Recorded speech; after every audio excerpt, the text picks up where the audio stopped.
white people. Prologue. Sorcery and sanctity, said Ambrose. These are the only realities. Each is an ecstasy, a withdrawal from the common life. Cotgrave listened, interested. He had been brought by a friend to this moldering house in a northern suburb, through an old garden to the room where Ambrose the recluse dozed and dreamed over his books. Yes, he went on, magic is justified of her children.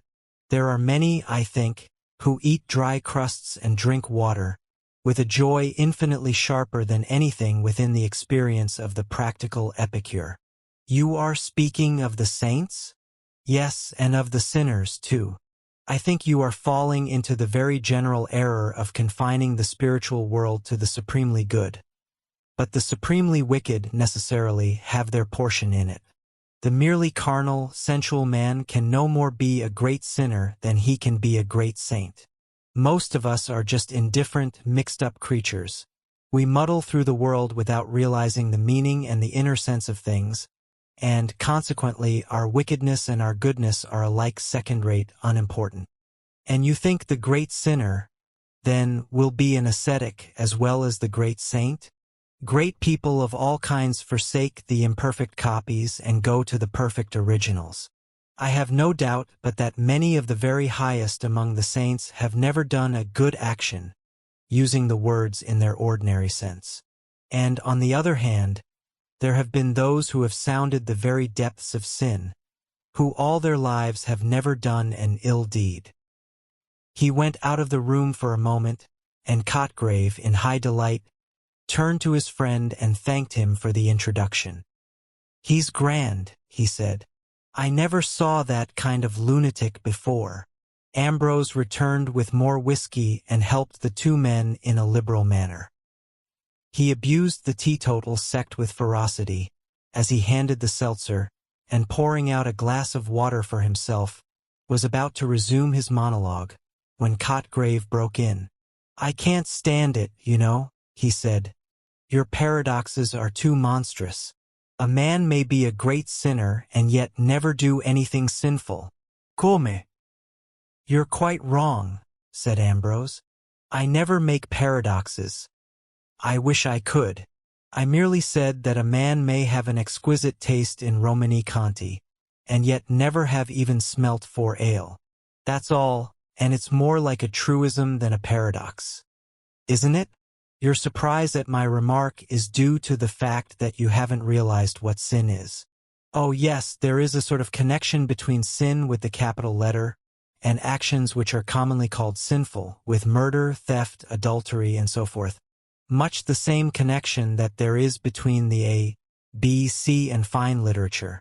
But I believe that the misconception, it is all but universal, arises in great measure from our looking at the matter through social spectacles. We think that a man who does evil to us and to his neighbors must be very evil. So he is, from a social standpoint. But can't you realize that evil in its essence is a lonely thing, a passion of the solitary individual soul? Really, the average murderer qua murderer is not by any means a sinner in the true sense of the word. He is simply a wild beast that we have to get rid of to save our own necks from his knife. I should class him rather with tigers than with sinners. It seems a little strange. I think not. The murderer murders not from positive qualities, but from negative ones. He lacks something which non-murderers possess. Evil, of course, is wholly positive, only it is on the wrong side. You may believe me that sin in its proper sense is very rare. It is probable that there have been far fewer sinners than saints. Yes, your standpoint is all very well for practical, social purposes. We are naturally inclined to think that a person who is very disagreeable to us must be a very great sinner. It is very disagreeable to have one's pocket picked, and we pronounce the thief to be a very great sinner. In truth, he is merely an undeveloped man. He cannot be a saint, of course, but he may be, and often is, an infinitely better creature than thousands who have never broken a single commandment. He is a great nuisance to us, I admit, and we very properly lock him up if we catch him. but between his troublesome and unsocial action and evil, oh, the connection is of the weakest. It was getting very late. The man who had brought Cotgrave had probably heard all this before, since he assisted with a bland and judicious smile. But Cotgrave began to think that his lunatic was turning into a sage. "Do you know," he said, "you interest me immensely? You think, then, that we do not understand the real nature of evil?" "No, I don't think we do. We overestimate it and we underestimate it. We take the very numerous infractions of our social bylaws, the very necessary and very proper regulations which keep the human company together, and we get frightened at the prevalence of sin and evil. But this is really nonsense. Take theft, for example. Have you any horror at the thought of Robin Hood, of the Highland caterans of the 17th century, of the moss troopers, of the company promoters of our day? Then, on the other hand, we underrate evil. We attach such an enormous importance to the sin of meddling with our pockets and our wives, that we have quite forgotten the awfulness of real sin." "And what is sin?" said Cotgrave. "I think I must reply to your question by another. What would your feelings be, seriously, if your cat or your dog began to talk to you, and to dispute with you in human accents? You would be overwhelmed with horror. I am sure of it. And if the roses in your garden sang a weird song, you would go mad. And suppose the stones in the road began to swell and grow before your eyes, and if the pebble that you noticed at night had shot out stony blossoms in the morning? Well, these examples may give you some notion of what sin really is." "Look here," said the third man, hitherto placid. "You two seem pretty well wound up, but I'm going home. I've missed my tram, and I shall have to walk." Ambrose and Cotgrave seemed to settle down more profoundly when the other had gone out into the early misty morning and the pale light of the lamps.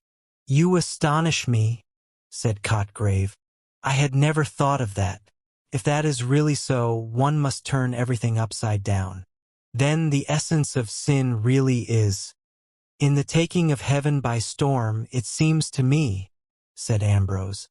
"It appears to me that it is simply an attempt to penetrate into another and higher sphere in a forbidden manner. You can understand why it is so rare. There are few, indeed, who wish to penetrate into other spheres, higher or lower, in ways allowed or forbidden. Men, in the mass, are amply content with life as they find it. Therefore there are few saints and sinners, in the proper sense, are fewer still, and men of genius, who partake sometimes of each character, are rare also. Yes, on the whole, it is, perhaps, harder to be a great sinner than a great saint. There is something profoundly unnatural about sin? Is that what you mean?" "Exactly. Holiness requires as great, or almost as great, an effort. But holiness works on lines that were natural once. It is an effort to recover the ecstasy that was before the fall. But sin is an effort to gain the ecstasy and the knowledge that pertain alone to angels, and in making this effort man becomes a demon. I told you that the mere murderer is not therefore a sinner. That is true, but the sinner is sometimes a murderer. Gilles de Rais is an instance. So you see that while the good and the evil are unnatural to man as he now is, to man the social, civilized being, evil is unnatural in a much deeper sense than good. The saint endeavors to recover a gift which he has lost. The sinner tries to obtain something which was never his. In brief, he repeats the fall. "But are you a Catholic?" said Cotgrave. "Yes. I am a member of the persecuted Anglican Church." "Then, how about those texts which seem to reckon as sin that which you would set down as a mere trivial dereliction?" "Yes. But in one place the word sorcerers comes in the same sentence, doesn't it? That seems to me to give the keynote. Consider. Can you imagine for a moment that a false statement which saves an innocent man's life is a sin? No, very good. Then, it is not the mere liar who is excluded by those words. It is, above all, the sorcerers who use the material life, who use the failings incidental to material life as instruments to obtain their infinitely wicked ends. And let me tell you this, our higher senses are so blunted, we are so drenched with materialism, that we should probably fail to recognize real wickedness if we encountered it. But shouldn't we experience a certain horror, a terror such as you hinted we would experience if a rose tree sang, in the mere presence of an evil man? We should if we were natural. Children and women feel this horror you speak of, even animals experience it.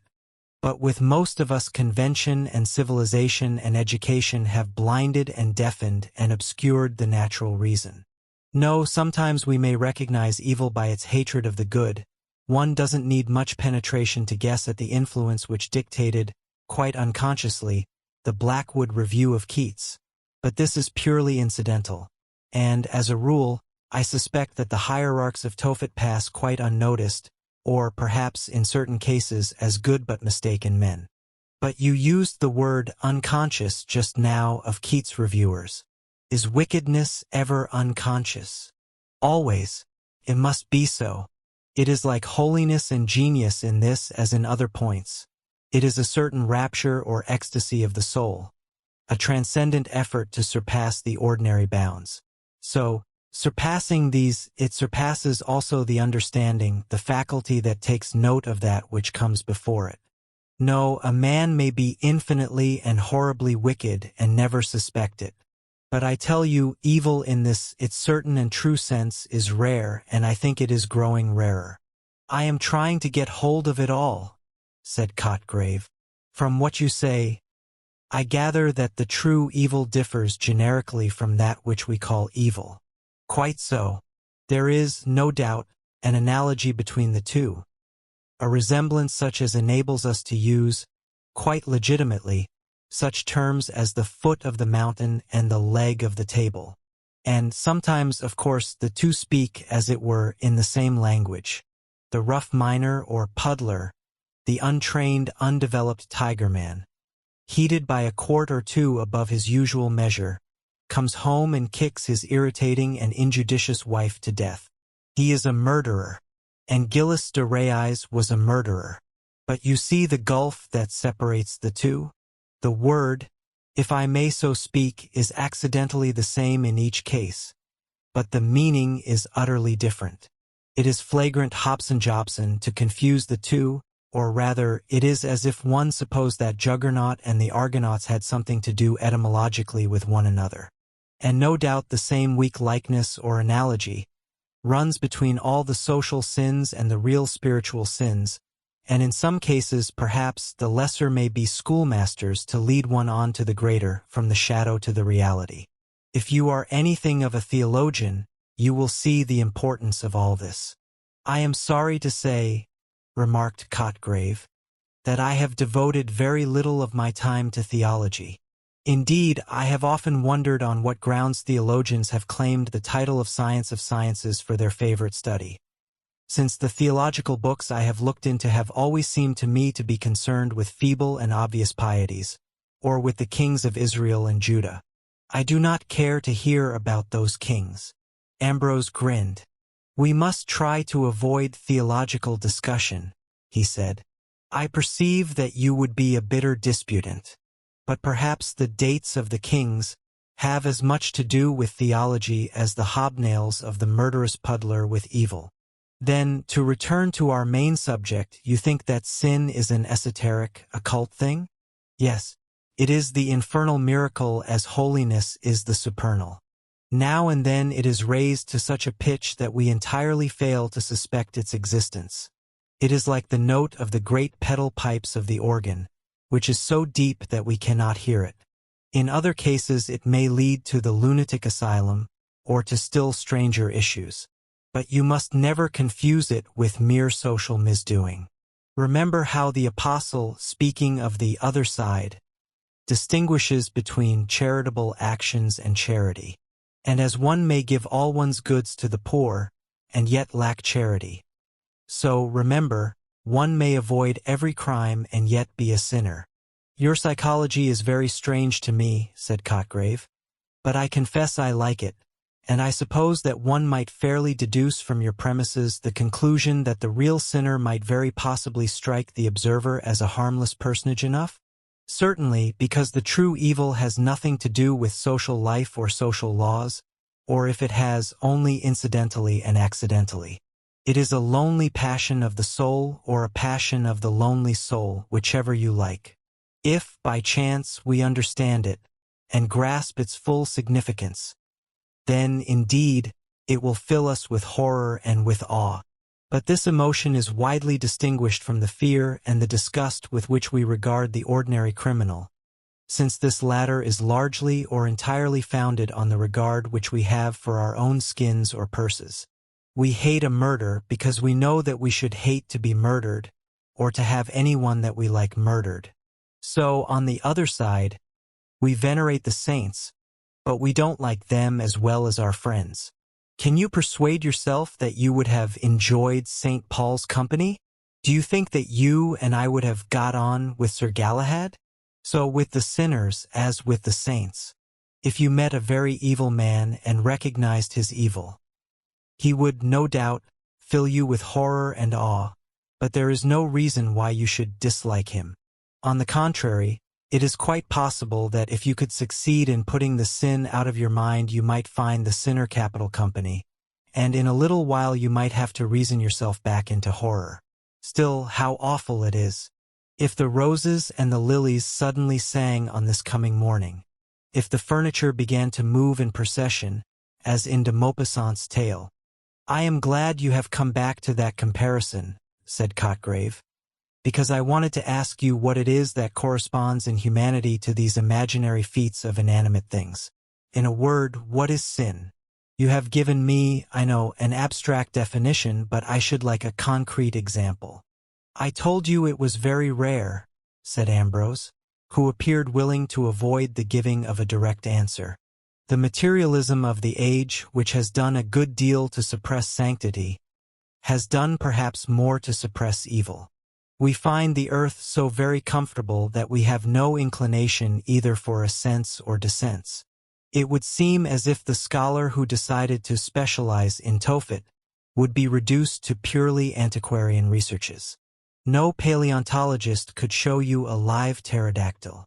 And yet you, I think, have specialized, and I believe that your researches have descended to our modern times.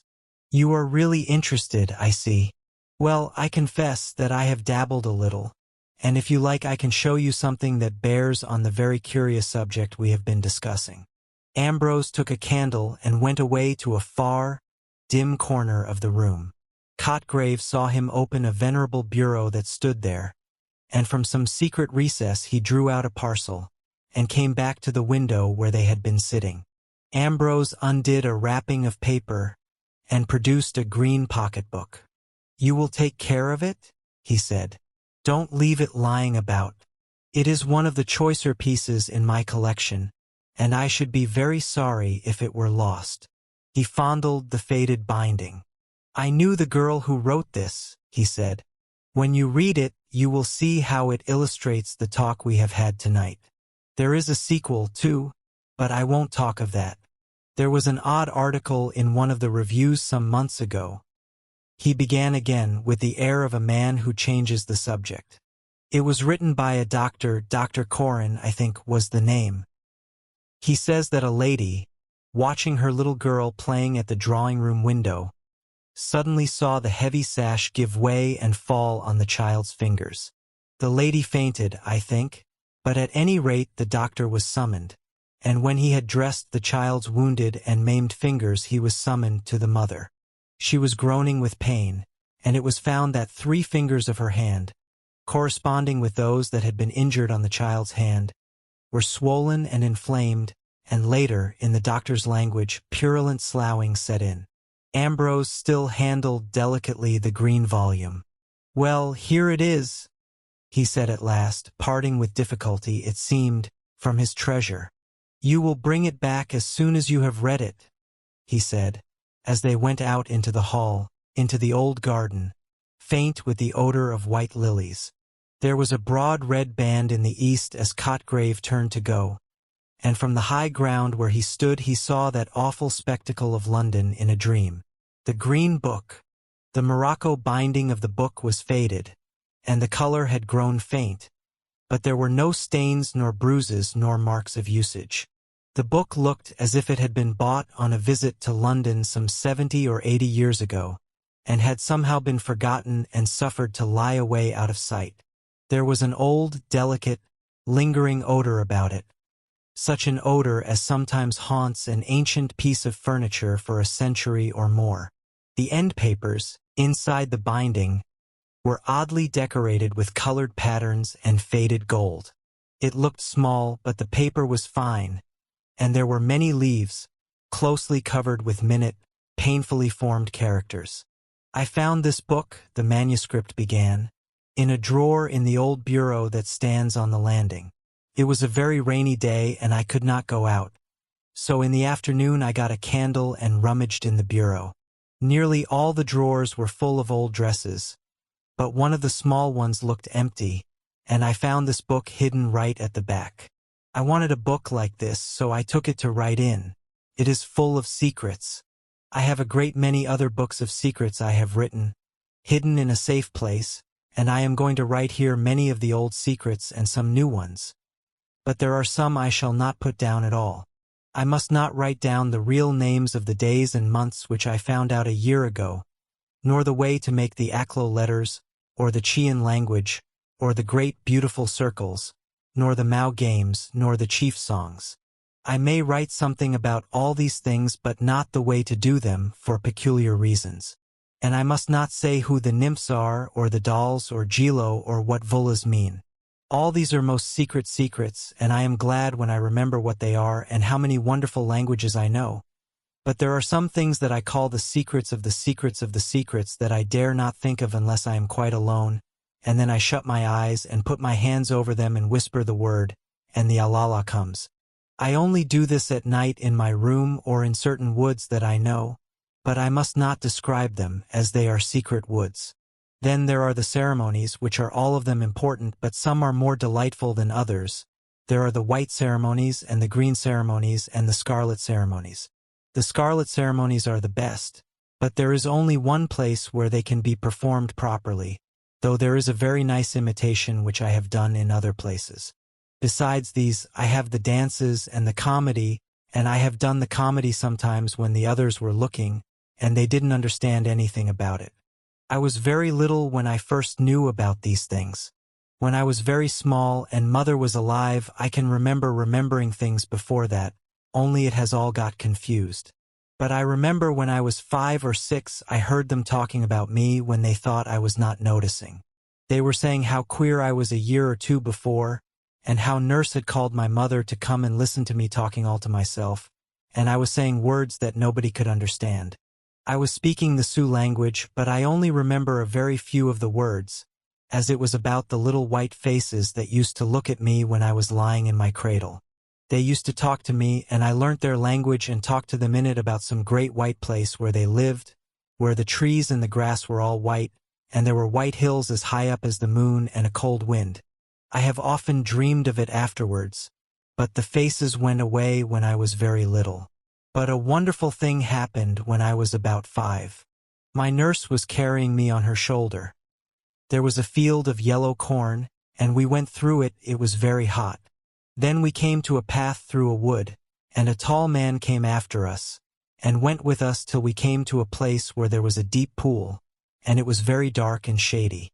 Nurse put me down on the soft moss under a tree, and she said, "She can't get to the pond now." So they left me there, and I sat quite still and watched, and out of the water and out of the wood came 2 wonderful white people, and they began to play and dance and sing. They were a kind of creamy white like the old ivory figure in the drawing room. One was a beautiful lady with kind dark eyes, and a grave face, and long black hair, and she smiled such a strange sad smile at the other, who laughed and came to her. They played together and danced round and round the pool, and they sang a song till I fell asleep. Nurse woke me up when she came back, and she was looking something like the lady had looked, so I told her all about it and asked her why she looked like that. At first she cried, And then she looked very frightened, and turned quite pale. She put me down on the grass and stared at me, and I could see she was shaking all over. Then she said I had been dreaming, but I knew I hadn't. Then she made me promise not to say a word about it to anybody, and if I did I should be thrown into the black pit. I was not frightened at all, though Nurse was, and I never forgot about it, because when I shut my eyes and it was quite quiet, and I was all alone, I could see them again, very faint and far away, but very splendid. And little bits of the song they sang came into my head, but I couldn't sing it. I was 13, nearly 14, when I had a very singular adventure, so strange that the day on which it happened is always called the White Day. My mother had been dead for more than a year, and in the morning I had lessons, but they let me go out for walks in the afternoon. And this afternoon I walked a new way, and a little brook led me into a new country, but I tore my frock getting through some of the difficult places, as the way was through many bushes, and beneath the low branches of trees, and up thorny thickets on the hills, and by dark woods full of creeping thorns. And it was a long, long way.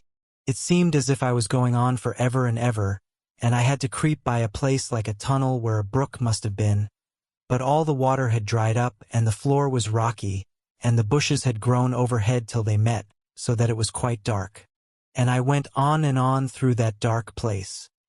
It was a long, long way, and I came to a hill that I never saw before.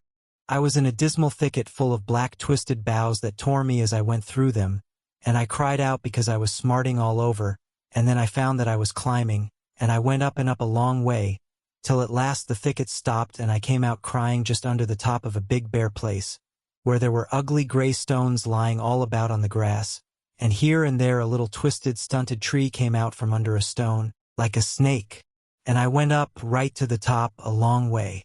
I never saw such big, ugly stones before. They came out of the earth, some of them, and some looked as if they had been rolled to where they were, and they went on as far as I could see, a long, long way. I looked out from them and saw the country, but it was strange. It was winter time, and there were black, terrible woods hanging from the hills all round. It was like seeing a large room hung with black curtains, and the shape of the trees seemed quite different from any I had ever seen before. I was afraid. Then beyond the woods there were other hills round in a great ring, but I had never seen any of them. It all looked black, and everything had a vor over it. It was all so still and silent, and the sky was heavy and gray and sad, like a wicked voorish dome in deep Dendo. I went on into the dreadful rocks. There were hundreds and hundreds of them. Some were like horrid grinning men. I could see their faces as if they would jump at me out of the stone, and catch hold of me, and drag me with them back into the rock, so that I should always be there. And there were other rocks that were like animals, creeping, horrible animals, putting out their tongues, and others were like words that I could not say, and others like dead people lying on the grass. I went on among them, though they frightened me, and my heart was full of wicked songs that they put into it. And I wanted to make faces and twist myself about in the way they did, and I went on and on a long way till at last I liked the rocks, and they didn't frighten me any more. I sang the songs I thought of, songs full of words that must not be spoken or written down. Then I made faces like the faces on the rocks, and I twisted myself about like the twisted ones, and I lay down flat on the ground like the dead ones, and I went up to one that was grinning, and put my arms round him and hugged him. And so I went on through the rocks till I came to a round mound in the middle of them. It was higher than a mound, it was nearly as high as our house, and it was like a great basin turned upside down, all smooth and round and green, with one stone like a post sticking up at the top. I climbed up the sides, but they were so steep I had to stop, or I should have rolled all the way down again, and I should have knocked against the stones at the bottom and perhaps been killed. But I wanted to get up to the very top of the big round mound, so I lay down flat on my face, and took hold of the grass with my hands and drew myself up, bit by bit, till I was at the top. Then I sat down on the stone in the middle, and looked all round about. I felt I had come such a long, long way, just as if I were 100 miles from home, or in some other country, or in one of the strange places I had read about in the tales of the genie and the Arabian Nights, or as if I had gone across the sea far away, for years and I had found another world that nobody had ever seen or heard of before, or as if I had somehow flown through the sky and fallen on one of the stars I had read about where everything is dead and cold and gray, and there is no air and the wind doesn't blow. I sat on the stone and looked all round and down and round about me. It was just as if I was sitting on a tower in the middle of a great empty town, because I could see nothing all around but the gray rocks on the ground. I couldn't make out their shapes anymore, but I could see them on and on for a long way, and I looked at them, and they seemed as if they had been arranged into patterns and shapes and figures. I knew they couldn't be because I had seen a lot of them coming right out of the earth, joined to the deep rocks below, so I looked again, but still I saw nothing but circles and small circles inside big ones and pyramids and domes and spires, and they seemed all to go round and round the place where I was sitting, and the more I looked, the more I saw great big rings of rocks getting bigger and bigger, and I stared so long that it felt as if they were all moving and turning, like a great wheel, and I was turning, too, in the middle. I got quite dizzy and queer in the head, and everything began to be hazy and not clear, and I saw little sparks of blue light, and the stones looked as if they were springing and dancing and twisting as they went round and round and round. I was frightened again, and I cried out loud, and jumped up from the stone I was sitting on, and fell down. When I got up I was so glad they all looked still, and I sat down on the top and slid down the mound, and went on again. I danced as I went in the peculiar way the rocks had danced when I got giddy, and I was so glad I could do it quite well, and I danced and danced along and sang extraordinary songs that came into my head. At last I came to the edge of that great flat hill, and there were no more rocks, and the way went again through a dark thicket in a hollow. It was just as bad as the other one I went through climbing up, but I didn't mind this one because I was so glad I had seen those singular dances and could imitate them. I went down, creeping through the bushes, and a tall nettle stung me on my leg and made me burn, but I didn't mind it, and I tingled with the boughs and the thorns, but I only laughed and sang. Then I got out of the thicket into a close valley, a little secret place like a dark passage that nobody ever knows of, because it was so narrow and deep and the woods were so thick round it. There is a steep bank with trees hanging over it, and there the ferns keep green all through the winter, when they are dead and brown upon the hill, and the ferns there have a sweet, rich smell like what oozes out of fir trees. There was a little stream of water running down this valley, so small that I could easily step across it. I drank the water with my hand, and it tasted like bright, yellow wine, and it sparkled and bubbled as it ran down over beautiful red and yellow and green stones, so that it seemed alive in all colors at once. I drank it, and I drank more with my hand, but I couldn't drink enough, so I lay down and bent my head and sucked the water up with my lips. It tasted much better, drinking it that way, and a ripple would come up to my mouth and give me a kiss, and I laughed and drank again and pretended there was a nymph like the one in the old picture at home who lived in the water and was kissing me. So I bent low down to the water, and put my lips softly to it, and whispered to the nymph that I would come again. I felt sure it could not be common water. I was so glad when I got up and went on. And I danced again and went up and up the valley under hanging hills. And when I came to the top, the ground rose up in front of me, tall and steep as a wall, and there was nothing but the green wall and the sky. I thought of forever and forever world without end, amen. And I thought I must have really found the end of the world because it was like the end of everything, as if there could be nothing at all beyond except the kingdom of Vor, where the light goes when it is put out, and the water goes when the sun takes it away. I began to think of all the long, long way I had journeyed, how I had found a brook and followed it on, and gone through bushes and thorny thickets, and dark woods full of creeping thorns. Then I had crept up a tunnel under trees and climbed a thicket and seen all the gray rocks, and sat in the middle of them when they turned round, and then I had gone on through the gray rocks and come down the hill through the stinging thicket and up the dark valley, all a long, long way. I wondered how I should get home again, if I could ever find the way, and if my home was there any more, or if it were turned and everybody in it into gray rocks, as in the Arabian Nights. So I sat down on the grass and thought what I should do next. I was tired, and my feet were hot with walking. And as I looked about I saw there was a wonderful well just under the high, steep wall of grass. All the ground round it was covered with bright, green, dripping moss.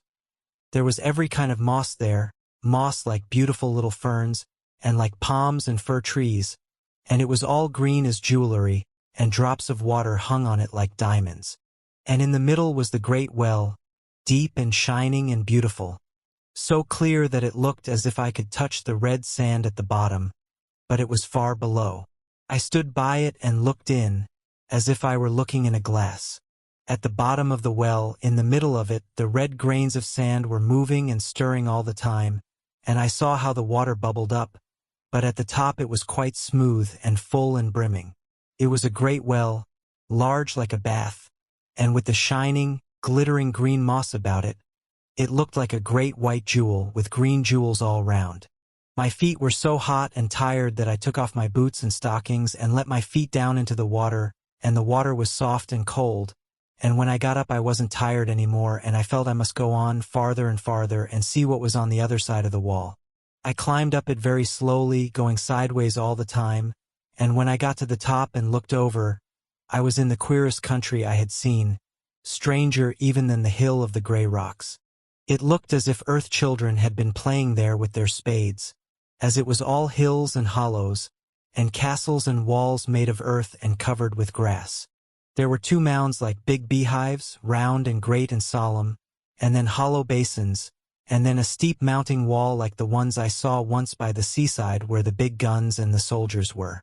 I nearly fell into one of the round hollows.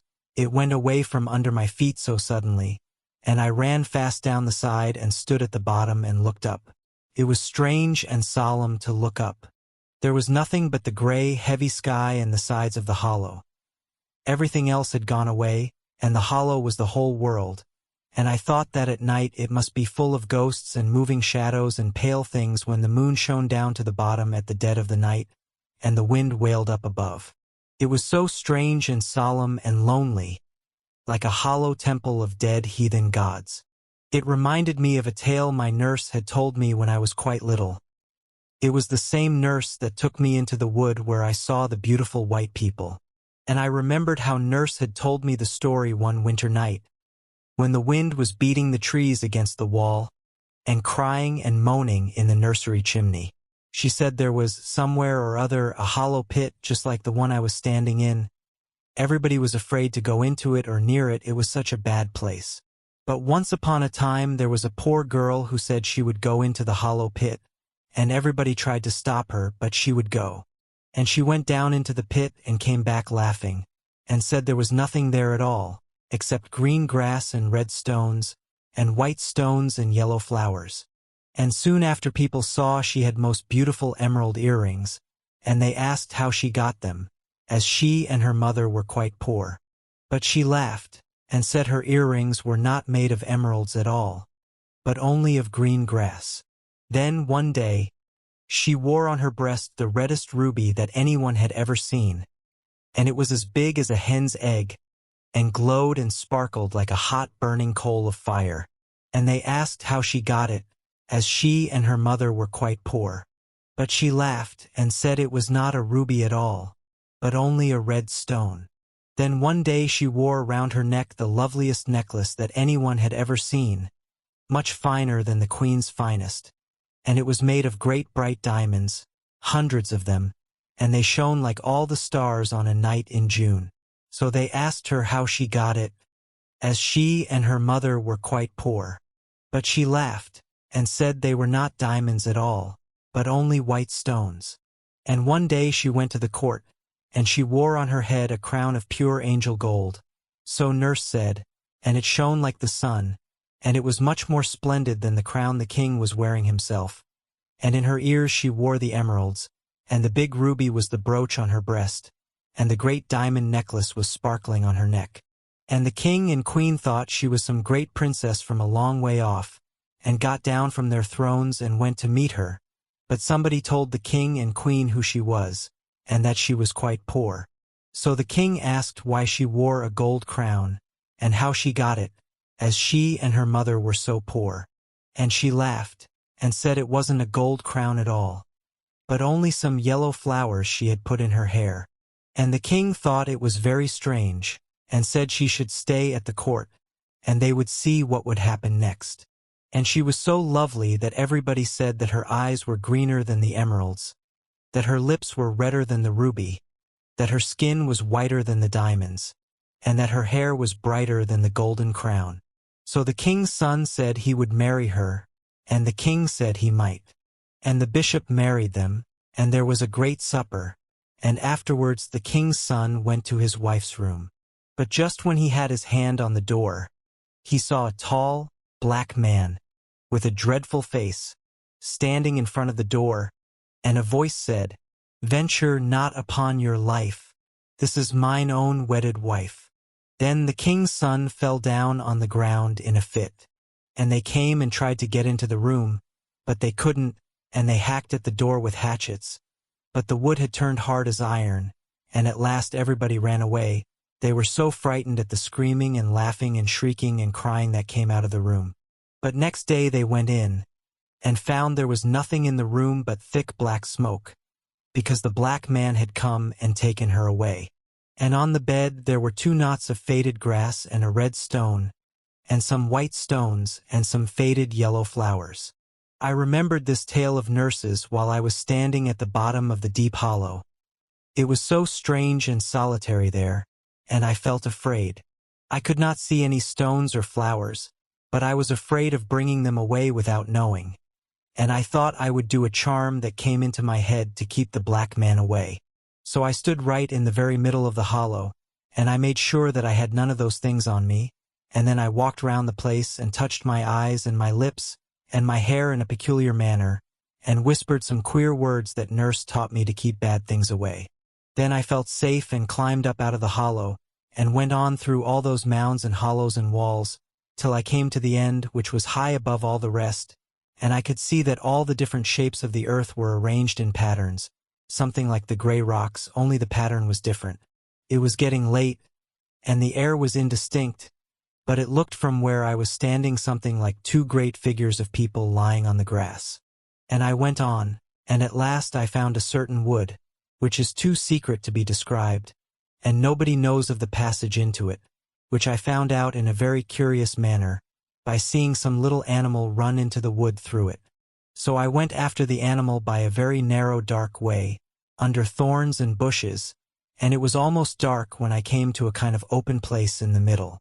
And there I saw the most wonderful sight I have ever seen, but it was only for a minute, as I ran away directly, and crept out of the wood by the passage I had come by, and ran as fast as ever I could, because I was afraid what I had seen was so wonderful and so strange and beautiful. But I wanted to get home and think of it, and I did not know what might not happen if I stayed by the wood. I was hot all over and trembling, and my heart was beating, and strange cries that I could not help came from me as I ran from the wood. I was glad that a great white moon came up from over a round hill and showed me the way, so I went back through the mounds and hollows and down the close valley, and up through the thicket over the place of the gray rocks, and so at last I got home again. My father was busy in his study, and the servants had not told about my not coming home, though they were frightened and wondered what they ought to do, so I told them I had lost my way, but I did not let them find out the real way I had been. I went to bed and lay awake all through the night, thinking of what I had seen. When I came out of the narrow way, and it looked all shining, though the air was dark, it seemed so certain, and all the way home I was quite sure that I had seen it, and I wanted to be alone in my room and be glad over it all to myself and shut my eyes and pretend it was there, and do all the things I would have done if I had not been so afraid. But when I shut my eyes the sight would not come, and I began to think about my adventures all over again, and I remembered how dusky and queer it was at the end, and I was afraid it must be all a mistake, because it seemed impossible it could happen. It seemed like one of Nurse's tales, which I didn't really believe in, though I was frightened at the bottom of the hollow. And the stories she told me when I was little came back into my head, and I wondered whether it was really there what I thought I had seen, or whether any of her tales could have happened a long time ago. It was so queer. I lay awake there in my room at the back of the house, and the moon was shining on the other side towards the river, so the bright light did not fall upon the wall. And the house was quite still. I had heard my father come upstairs, and just after the clock struck 12.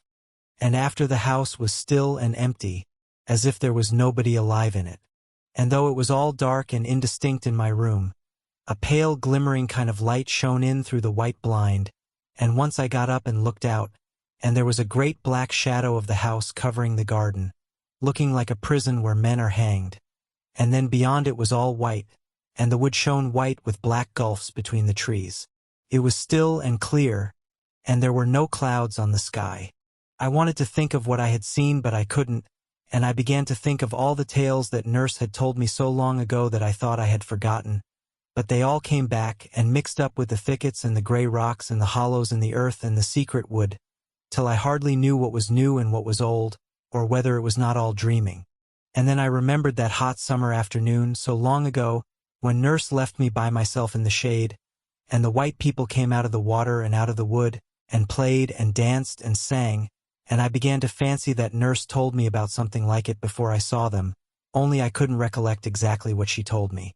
Then I wondered whether she had been the white lady, as I remembered she was just as white and beautiful, and had the same dark eyes and black hair, and sometimes she smiled and looked like the lady had looked, when she was telling me some of her stories, beginning with Once on a Time, or In the Time of the Fairies. But I thought she couldn't be the lady, as she seemed to have gone a different way into the wood, and I didn't think the man who came after us could be the other, or I couldn't have seen that wonderful secret in the secret wood.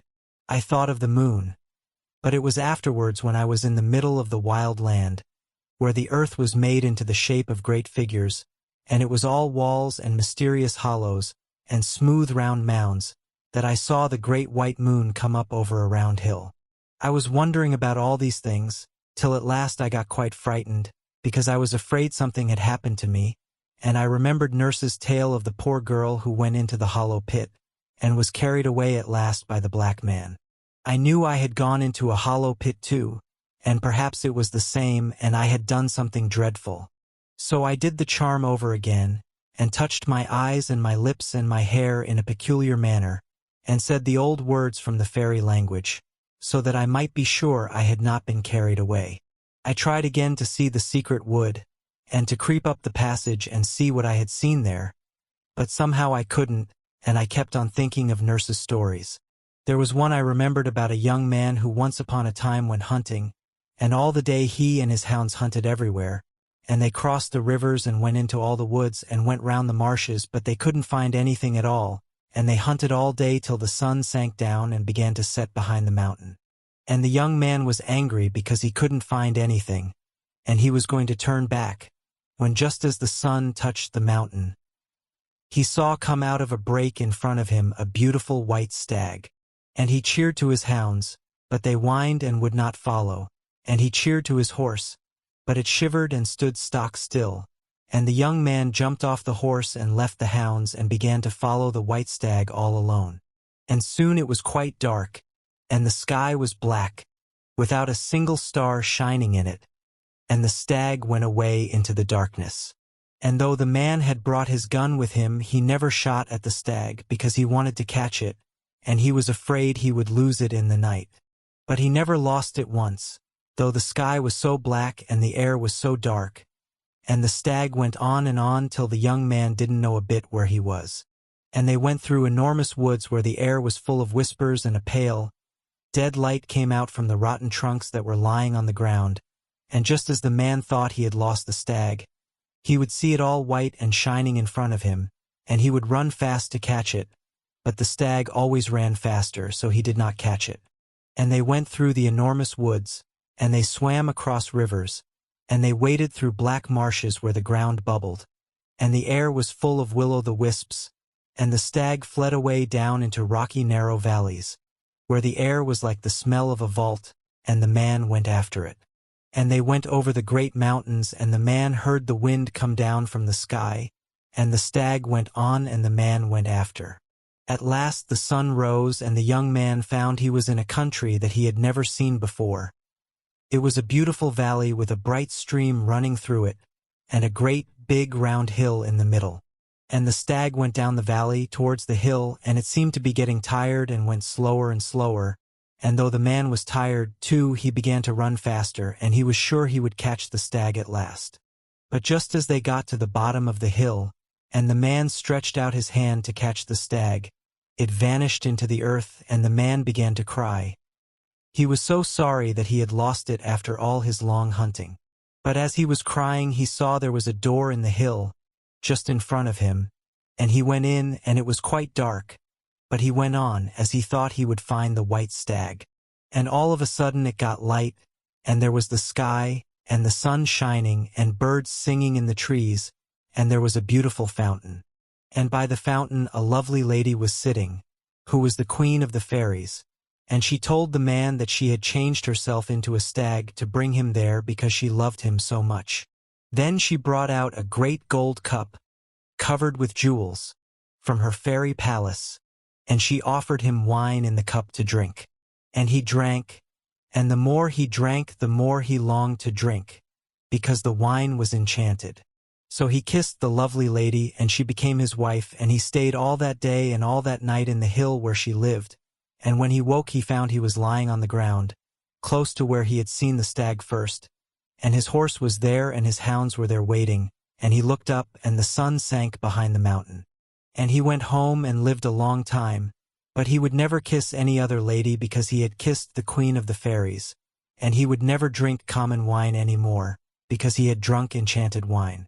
And sometimes Nurse told me tales that she had heard from her great-grandmother, who was very old, and lived in a cottage on the mountain all alone, and most of these tales were about a hill where people used to meet at night long ago, and they used to play all sorts of strange games and do queer things that Nurse told me of. But I couldn't understand, and now, she said, everybody but her great-grandmother had forgotten all about it, and nobody knew where the hill was, not even her great-grandmother. But she told me one very strange story about the hill, and I trembled when I remembered it. She said that people always went there in summer when it was very hot, and they had to dance a good deal. It would be all dark at first, and there were trees there, which made it much darker, and people would come, one by one, from all directions, by a secret path which nobody else knew, and 2 persons would keep the gate, and everyone as they came up had to give a very curious sign, which Nurse showed me as well as she could, but she said she couldn't show me properly. And all kinds of people would come. There would be gentle folks and village folks, and some old people and boys and girls and quite small children who sat and watched. And it would all be dark as they came in, except in one corner where someone was burning something that smelt strong and sweet, and made them laugh, and there one would see a glaring of coals, and the smoke mounting up red. So they would all come in, and when the last had come there was no door any more, so that no one else could get in, even if they knew there was anything beyond. And once a gentleman who was a stranger and had ridden a long way, lost his path at night, and his horse took him into the very middle of the wild country, where everything was upside down, and there were dreadful marshes and great stones everywhere, and holes underfoot, and the trees looked like gibbet posts, because they had great black arms that stretched out across the way. And this strange gentleman was very frightened, and his horse began to shiver all over, and at last it stopped and wouldn't go any farther, and the gentleman got down and tried to lead the horse, but it wouldn't move, and it was all covered with a sweat like death. So the gentleman went on all alone, going farther and farther into the wild country, till at last he came to a dark place, where he heard shouting and singing and crying, like nothing he had ever heard before. It all sounded quite close to him, but he couldn't get in, and so he began to call, and while he was calling, something came behind him, and in a minute his mouth and arms and legs were all bound up, and he fell into a swoon. And when he came to himself, he was lying by the roadside, just where he had first lost his way, under a blasted oak with a black trunk, and his horse was tied beside him. So he rode on to the town and told the people there what had happened, and some of them were amazed, but others knew. So when once everybody had come, there was no door at all for anybody else to pass in by.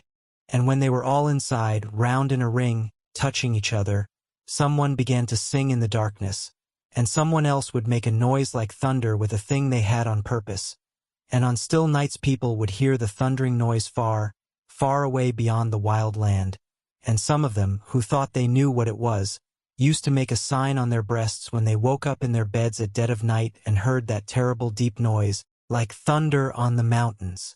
And the noise and the singing would go on for a long time, and the people who were in a ring swayed a little to and fro.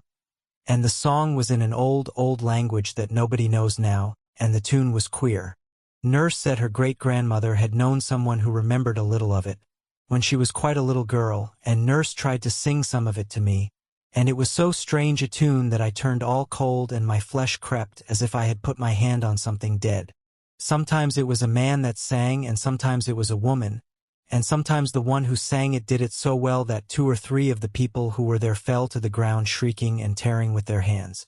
The singing went on, and the people in the ring kept swaying to and fro for a long time, and at last the moon would rise over a place they called the Tol Dayal, and came up and showed them swinging and swaying from side to side, with the sweet thick smoke curling up from the burning coals, and floating in circles all around them.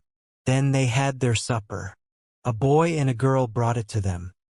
The boy carried a great cup of wine, and the girl carried a cake of bread, and they passed the bread and the wine round and round, but they tasted quite different from common bread and common wine, and changed everybody that tasted them.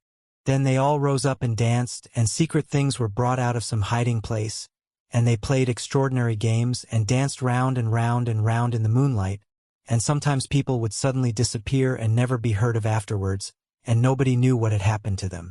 And they drank more of that curious wine, and they made images and worshipped them, and Nurse showed me how the images were made one day when we were out for a walk, and we passed by a place where there was a lot of wet clay. So Nurse asked me if I would like to know what those things were like that they made on the hill, and I said yes. Then she asked me if I would promise never to tell a living soul a word about it, and if I did I was to be thrown into the black pit with the dead people, and I said I wouldn't tell anybody, and she said the same thing again, and I promised. So she took my wooden spade and dug a big lump of clay and put it in my tin bucket, and told me to say if anyone met us that I was going to make pies when I went home. Then we went on a little way till we came to a little break growing right down into the road, and Nurse stopped and looked up the road and down it, and then peeped through the hedge into the field on the other side, and then she said, "Quick!" And we ran into the break and crept in and out among the bushes till we had gone a good way from the road. Then we sat down under a bush, and I wanted so much to know what Nurse was going to make with the clay, but before she would begin she made me promise again not to say a word about it. And she went again and peeped through the bushes on every side, though the lane was so small and deep that hardly anybody ever went there. So we sat down, and Nurse took the clay out of the bucket, and began to knead it with her hands, and do queer things with it, and turn it about. And she hid it under a big dock leaf for a minute or two, and then she brought it out again, and then she stood up and sat down, and walked round the clay in a peculiar manner, and all the time she was softly singing a sort of rhyme, and her face got very red. Then she sat down again and took the clay in her hands and began to shape it into a doll, but not like the dolls I have at home, and she made the queerest doll I had ever seen, all out of the wet clay, and hid it under a bush to get dry and hard, and all the time she was making it she was singing these rhymes to herself, and her face got redder and redder. So we left the doll there, hidden away in the bushes where nobody would ever find it. And a few days later we went the same walk, and when we came to that narrow, dark part of the lane where the break runs down to the bank, Nurse made me promise all over again, and she looked about just as she had done before, and we crept into the bushes till we got to the green place where the little clay man was hidden. I remember it all so well, though I was only 8, and it is 8 years ago now as I am writing it down. But the sky was a deep violet blue, and in the middle of the break where we were sitting there was a great elder tree covered with blossoms, and on the other side there was a clump of meadowsweet, and when I think of that day the smell of the meadowsweet and elder blossom seems to fill the room, and if I shut my eyes I can see the glaring blue sky, with little clouds very white floating across it, and Nurse who went away long ago sitting opposite me and looking like the beautiful white lady in the wood. So we sat down and Nurse took out the clay doll from the secret place where she had hidden it, and she said we must pay our respects. and she would show me what to do, and I must watch her all the time. So she did all sorts of queer things with the little clay man, and I noticed she was all streaming with perspiration, though we had walked so slowly, and then she told me to pay my respects. And I did everything she did because I liked her, and it was such an odd game. And she said that if one loved very much, the clay man was very good if one did certain things with it, and if one hated very much, it was just as good, only one had to do different things, and we played with it a long time and pretended all sorts of things. Nurse said her great-grandmother had told her all about these images. But what we did was no harm at all, only a game. But she told me a story about these images that frightened me very much. And that was what I remembered that night when I was lying awake in my room in the pale, empty darkness, thinking of what I had seen and the secret wood. Nurse said there was once a young lady of the high gentry who lived in a great castle. And she was so beautiful that all the gentlemen wanted to marry her, because she was the loveliest lady that anybody had ever seen, and she was kind to everybody, and everybody thought she was very good. But though she was polite to all the gentlemen who wished to marry her, she put them off and said she couldn't make up her mind, and she wasn't sure she wanted to marry anybody at all. And her father, who was a very great lord, was angry, though he was so fond of her, and he asked her why she wouldn't choose a bachelor out of all the handsome young men who came to the castle. But she only said she didn't love any of them very much, and she must wait, and if they pestered her, she said she would go and be a nun in a nunnery. So all the gentlemen said they would go away and wait for a year and a day, and when a year and a day were gone, they would come back again and ask her to say which one she would marry. So the day was appointed and they all went away, and the lady had promised that in a year and a day it would be her wedding day with one of them. But the truth was that she was the queen of the people who danced on the hill on summer nights, and on the proper nights she would lock the door of her room, and she and her maid would steal out of the castle by a secret passage that only they knew of, and go away up to the hill in the wild land. And she knew more of the secret things than anyone else, and more than anyone knew before or after, because she would not tell anybody the most secret secrets. She knew how to do all the awful things, how to destroy young men, and how to put a curse on people, and other things that I could not understand. And her real name was the Lady Aveline, but the dancing people called her Cassap, which meant somebody very wise in the old language. And she was whiter than any of them and taller, and her eyes shone in the dark like burning rubies. And she could sing songs that none of the others could sing, and when she sang they all fell down on their faces and worshipped her. And she could do what they called shibsho, which was a very wonderful enchantment. She would tell the great lord, her father, that she wanted to go into the woods to gather flowers. So he let her go, and she and her maid went into the woods where nobody came, and the maid would keep watch. Then the lady would lie down under the trees and begin to sing a particular song, and she stretched out her arms, and from every part of the wood great serpents would come, hissing and gliding in and out among the trees, and shooting out their forked tongues as they crawled up to the lady. And they all came to her and twisted round her body, and her arms and her neck, till she was covered with writhing serpents, and there was only her head to be seen. And she whispered to them, and she sang to them, and they writhed round and round, faster and faster, till she told them to go. And they all went away directly, back to their holes, and on the lady's breast there would be a most curious, beautiful stone, shaped something like an egg, and colored dark blue and yellow, and red and green, marked like a serpent's scales. It was called a glame stone, and with it one could do all sorts of wonderful things, and Nurse said her great-grandmother had seen a glame stone with her own eyes, and it was for all the world shiny and scaly like a snake. And the lady could do a lot of other things as well, but she was quite fixed that she would not be married. And there were a great many gentlemen who wanted to marry her, but there were 5 of them who were chief, and their names were Sir Simon, Sir John, Sir Oliver, Sir Richard, and Sir Rowland. All the others believed she spoke the truth, and that she would choose one of them to be her man when a year and a day was done. It was only Sir Simon, who was very crafty, who thought she was deceiving them all, and he vowed he would watch and try if he could find out anything. And though he was very wise, he was very young, and he had a smooth, soft face like a girl's, and he pretended, as the rest did, that he would not come to the castle for a year and a day, and he said he was going away beyond the sea to foreign parts. But he really only went a very little way and came back dressed like a servant girl, and so he got a place in the castle to wash the dishes.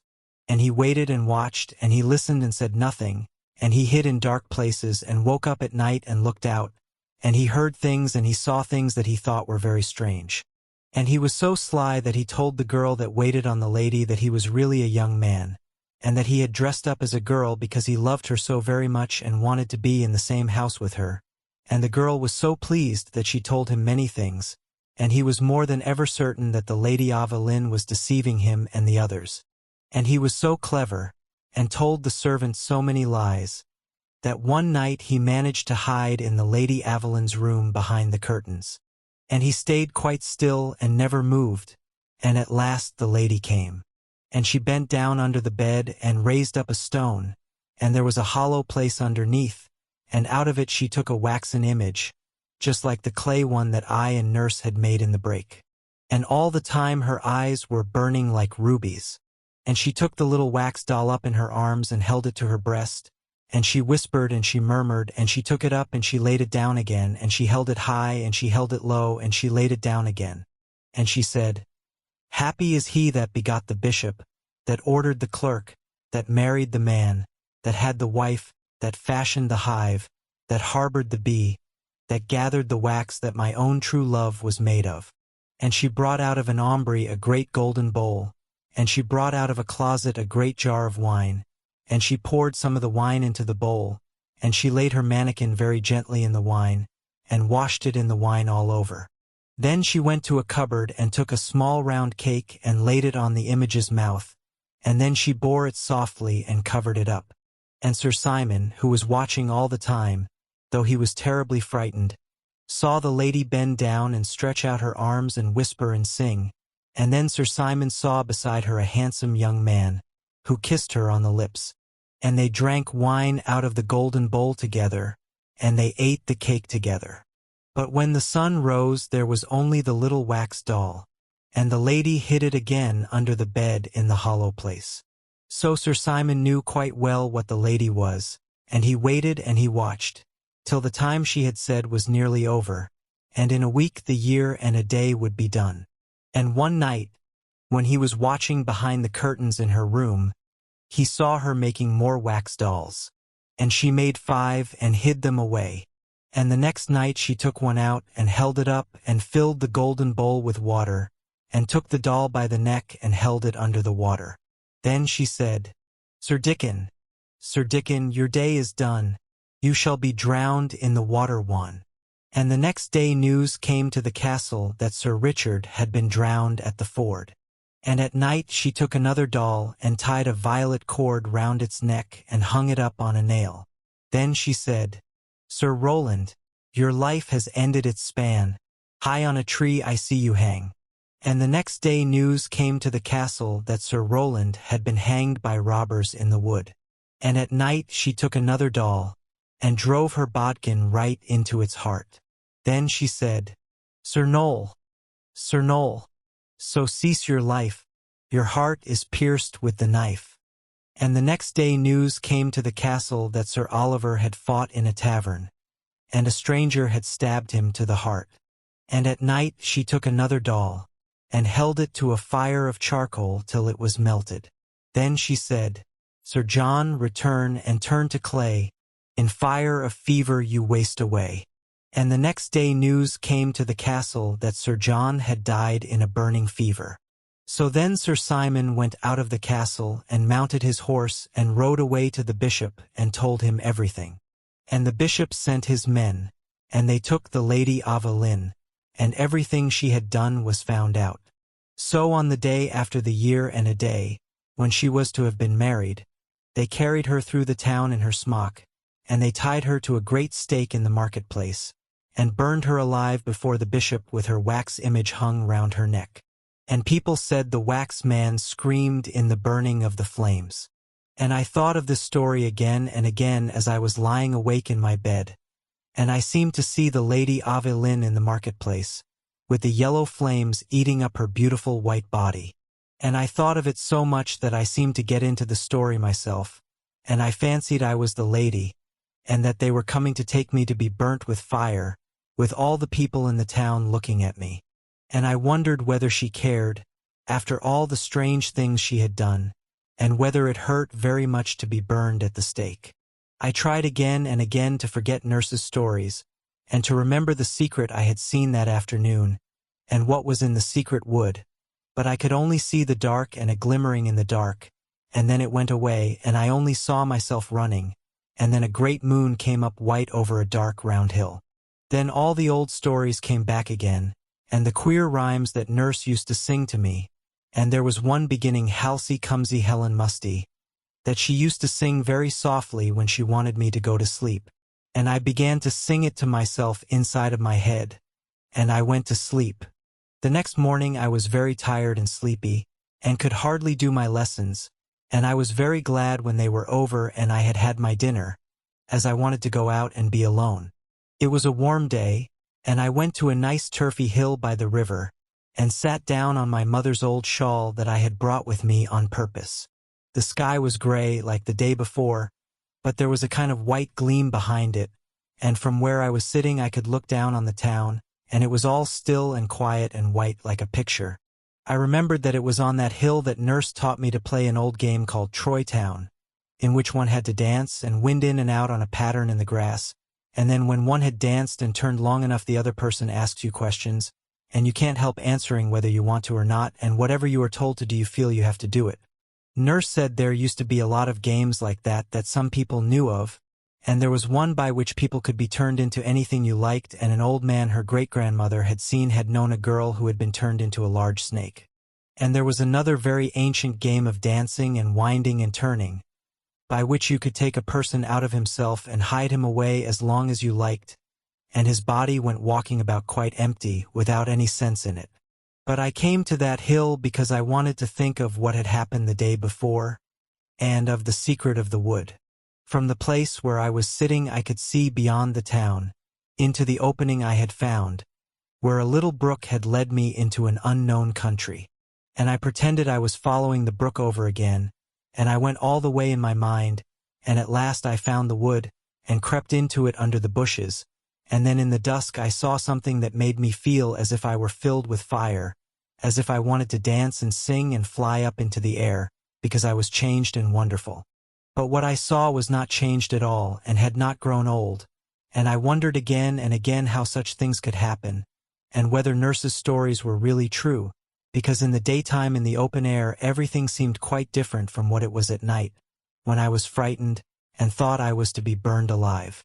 I once told my father one of her little tales, which was about a ghost, and asked him if it was true, and he told me it was not true at all, and that only common, ignorant people believed in such rubbish.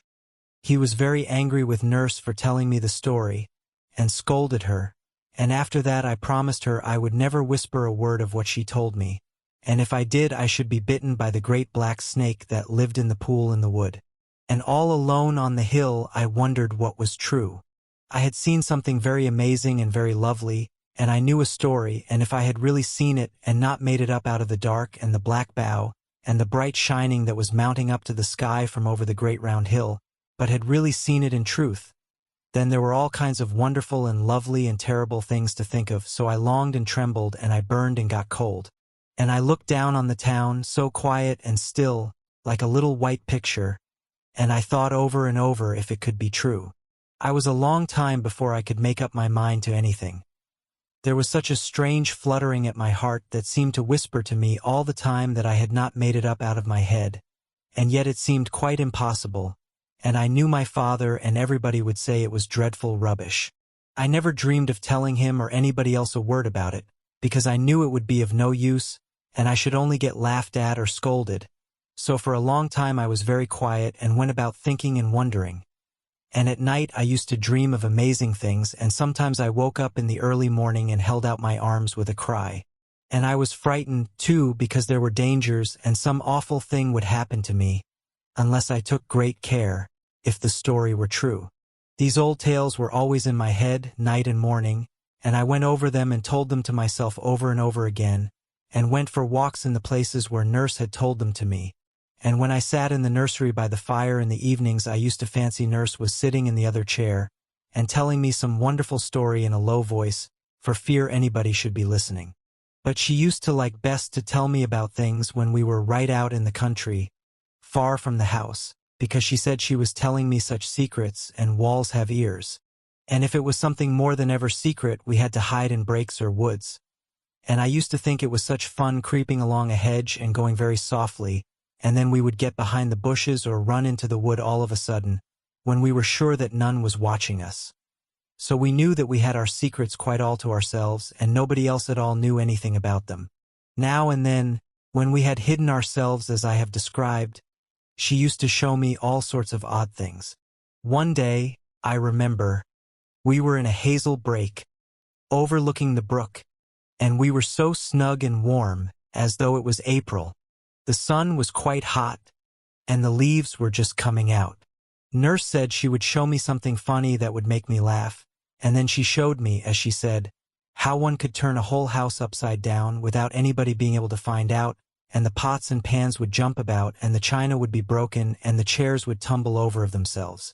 I tried it one day in the kitchen, and I found I could do it quite well, and a whole row of plates on the dresser fell off it, and Cook's little work table tilted up and turned right over before her eyes, as she said. But she was so frightened and turned so white that I didn't do it again, as I liked her. And afterwards, in the hazel copse, when she had shown me how to make things tumble about, she showed me how to make rapping noises, and I learned how to do that, too. Then she taught me rhymes to say on certain occasions, and peculiar marks to make on other occasions, and other things that her great-grandmother had taught her when she was a little girl herself. And these were all the things I was thinking about in those days after the strange walk, when I thought I had seen a great secret, and I wished Nurse were there for me to ask her about it. But she had gone away more than 2 years before, and nobody seemed to know what had become of her or where she had gone. But I shall always remember those days if I live to be quite old, because all the time I felt so strange, wondering and doubting, and feeling quite sure at one time and making up my mind, and then I would feel quite sure that such things couldn't happen really, and it began all over again. But I took great care not to do certain things that might be very dangerous. So I waited and wondered for a long time, and though I was not sure at all, I never dared to try to find out. But one day I became sure that all that Nurse said was quite true, and I was all alone when I found it out. I trembled all over with joy and terror, and as fast as I could I ran into one of the old breaks where we used to go. It was the one by the lane where Nurse made the little clay man, and I ran into it and I crept into it, and when I came to the place where the elder was, I covered up my face with my hands and lay down flat on the grass, and I stayed there for 2 hours without moving, whispering to myself delicious, terrible things, and saying some words over and over again. It was all true and wonderful and splendid, and when I remembered the story I knew and thought of what I had really seen, I got hot and I got cold, and the air seemed full of scent and flowers and singing. And first I wanted to make a little clay man like the one Nurse had made so long ago, and I had to invent plans and stratagems and to look about and to think of things beforehand, because nobody must dream of anything that I was doing or going to do, and I was too old to carry clay about in a tin bucket. At last I thought of a plan, and I brought the wet clay to the break and did everything that Nurse had done, only I made a much finer image than the one she had made. And when it was finished I did everything that I could imagine and much more than she did, because it was the likeness of something far better. And a few days later, when I had done my lessons early, I went for the second time by the way of the little brook that had led me into a strange country. And I followed the brook and went through the bushes, and beneath the low branches of trees, and up thorny thickets on the hill, and by dark woods full of creeping thorns, a long, long way. Then I crept through the dark tunnel where the brook had been and the ground was stony, till at last I came to the thicket that climbed up the hill, and though the leaves were coming out upon the trees, everything looked almost as black as it was on the first day that I went there. And the thicket was just the same, and I went up slowly till I came out on the big bare hill, and began to walk among the wonderful rocks. I saw the terrible vor again on everything, For though the sky was brighter, the ring of wild hills all around was still dark, and the hanging woods looked dark and dreadful, and the strange rocks were as gray as ever. And when I looked down on them from the great mound sitting on the stone, I saw all their amazing circles and rounds within rounds, and I had to sit quite still and watch them as they began to turn about me, and each stone danced in its place, and they seemed to go round and round in a great whirl, as if one were in the middle of all the stars and heard them rushing through the air. So I went down among the rocks to dance with them and to sing extraordinary songs. And I went down through the other thicket, and drank from the bright stream in the close and secret valley, putting my lips down to the bubbling water. And then I went on till I came to the deep, brimming well among the glittering moss, and I sat down. I looked before me into the secret darkness of the valley, and behind me was the great high wall of grass, and all around me there were the hanging woods that made the valley such a secret place. I knew there was nobody here at all besides myself, and that no one could see me. So I took off my boots and stockings, and let my feet down into the water, saying the words that I knew. And it was not cold at all, as I expected, but warm and very pleasant. And when my feet were in it, I felt as if they were in silk, or as if the nymph were kissing them. So when I had done, I said the other words and made the signs, and then I dried my feet with a towel I had brought on purpose, and put on my stockings and boots. Then I climbed up the steep wall, and went into the place where there are the hollows, and the two beautiful mounds, and the round ridges of land, and all the strange shapes. I did not go down into the hollow this time, but I turned at the end and made out the figures quite plainly, as it was lighter, and I had remembered the story I had quite forgotten before, and in the story the two figures are called Adam and Eve, and only those who know the story understand what they mean. So I went on till I came to the secret wood which must not be described, and I crept into it by the way I had found. And when I had gone about halfway I stopped and turned round and got ready, and I bound the handkerchief tightly round my eyes, and made quite sure that I could not see at all, not a twig, nor the end of a leaf, nor the light of the sky, as it was an old red silk handkerchief with large yellow spots, that went round twice and covered my eyes, so that I could see nothing. Then I began to go on, step by step, very slowly. My heart beat faster and faster, and something rose in my throat that choked me and made me want to cry out, but I shut my lips and went on.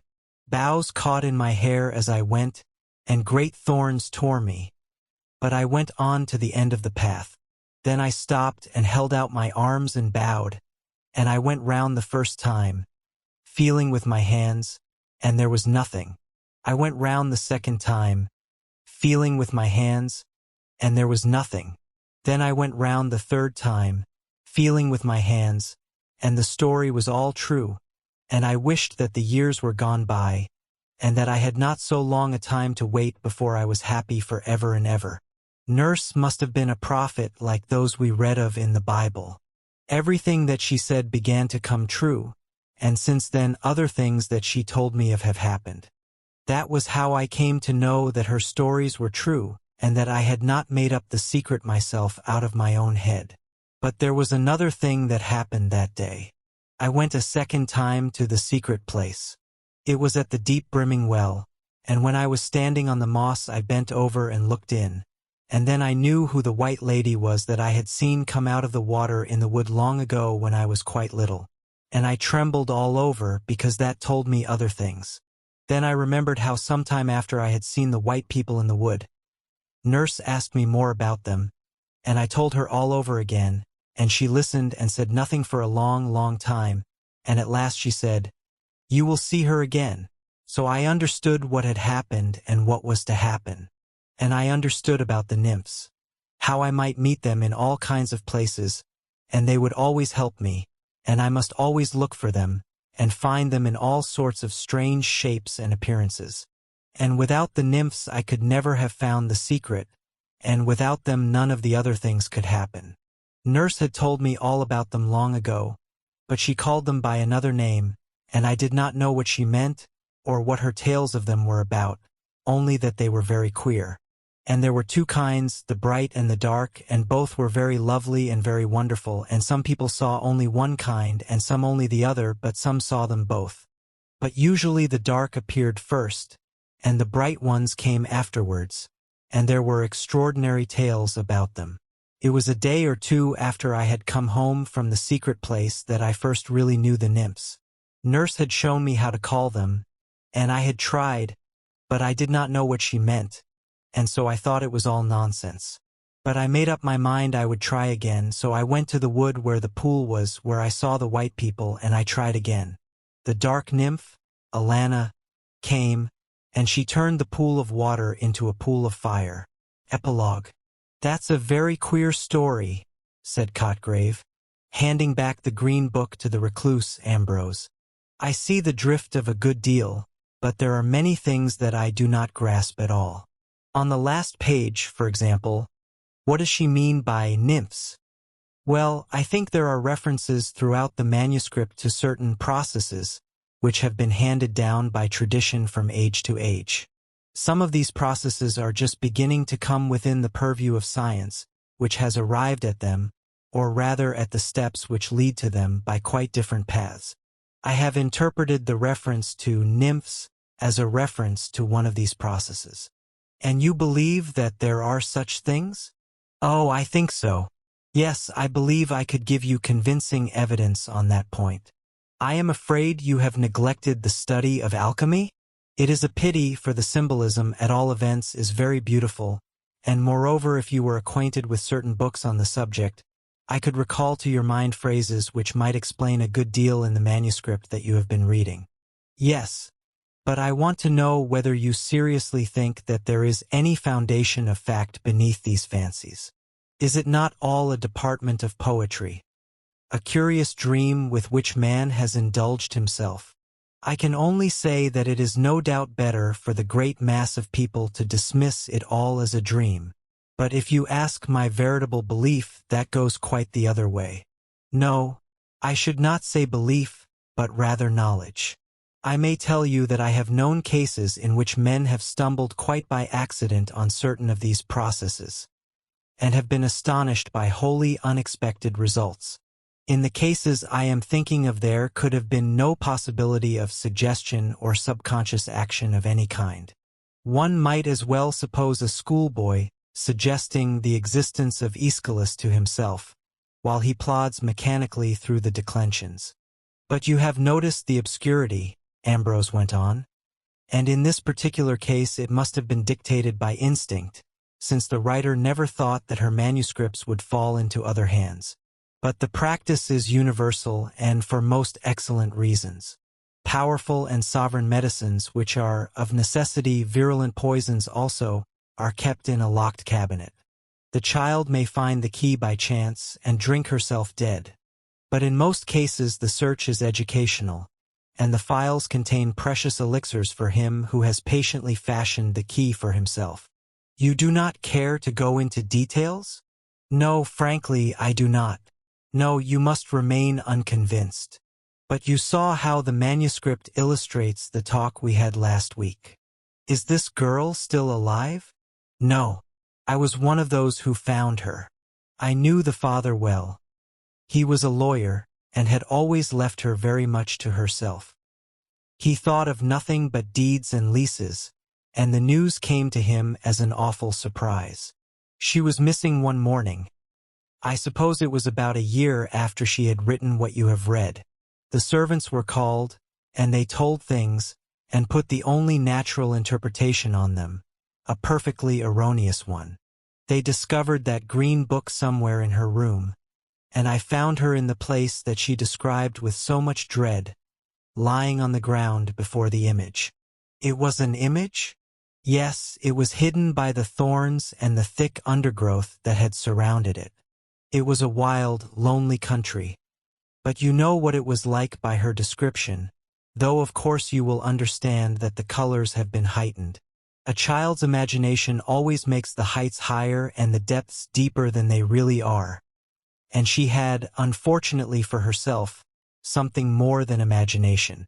One might say, perhaps, that the picture in her mind, which she succeeded in a measure in putting into words, was the scene as it would have appeared to an imaginative artist. But it is a strange, desolate land. And she was dead? Yes, she had poisoned herself in time. No, there was not a word to be said against her in the ordinary sense. You may recollect a story I told you the other night about a lady who saw her child's fingers crushed by a window. And what was this statue? Well, it was of Roman workmanship, of a stone that with the centuries had not blackened, but had become white and luminous. The thicket had grown up about it and concealed it, and in the Middle Ages the followers of a very old tradition had known how to use it for their own purposes. In fact, it had been incorporated into the monstrous mythology of the Sabbath. You will have noted that those to whom a sight of that shining whiteness had been vouchsafed by chance, or rather perhaps by apparent chance, were required to blindfold themselves on their second approach. That is very significant. And is it there still? I sent for tools, and we hammered it into dust and fragments. The persistence of tradition never surprises me. Ambrose went on after a pause. I could name many an English parish where such traditions as that girl had listened to in her childhood are still existent in occult but unabated vigor. No, for me, it is the story, not the sequel, which is... Dear listener, we close the pages on another tale, a journey through words, imagination, and emotion. Here at the Falls Audiobook, where stories flow like a river's current, carrying you to distant worlds and uncharted depths. We thank you for joining us. As always, we invite you to linger a little longer. Subscribe to our channel to discover more stories waiting to be heard, each a cascade of voices, ideas, and artistry. And remember, every great story begins with a single word. Perhaps the next one will begin with you. Until our voices meet again, may your days be filled with quiet moments, rich pages, and the soothing sound of a story well told.